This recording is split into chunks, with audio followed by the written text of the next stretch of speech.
Хөгжлийн бэрхшээлтэй хүүхэд залуус бусадаа тусалсан сайн мэдээгээр хөтөлбөр үргэлжилж байна. 10 дугаар сарын 30 нээлтийн хийсэн тархины саажилттай хүүхэд залуусын энэ бол бие үзүүлэг үтсэн иргэдийн хандвар манай улсад байдгүй эмчилгээний төхөөрөмж авахд нэг алхам урагшлалаа. Тархины саажилттай хүүхэд залуусын уран бүтээлийн цуглуулгын үзэсгэлэнд улсын их хурлын дарга зочиллоо. Өнгөрсөн 10 хоногийн хугацаанд тэдний үзэсгэлэнг үзэж сонирхсон 20 мянган гаруй хүний хандвар тэд тархины саажилттай хүүхдүүдэд зориулсан аалзны тор гих төхөөрөмжийг худалдан авах мөнгөнийхөө тал хувийг нь олж чадсан тухайгаа ярьлаа. Ирсэн хүмүүстээ бүгдээрэнд нь баярлалаа гэж хэлээ.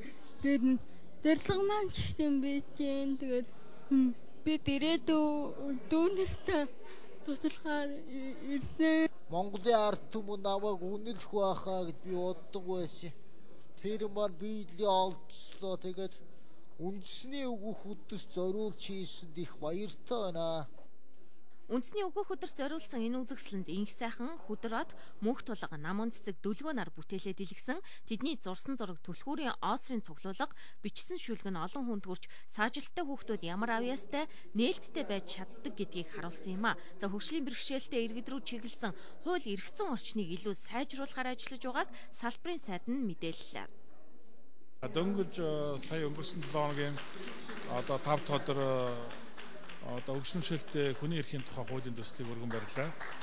Энэ хөгжлөмшөлтэй хүний эрхийн тухай хууль маань сая бас арч намын бүлэг хэлэлцээд 100% дэмжиж хэлэлцэхээр боллоо. Тэгээд энэ хууль батлагдсанаар хөгжлөмшөлтэй иргэд хүүхдүүдийн маань эрхийн хамгаалтын хуультай болж байгаа маа.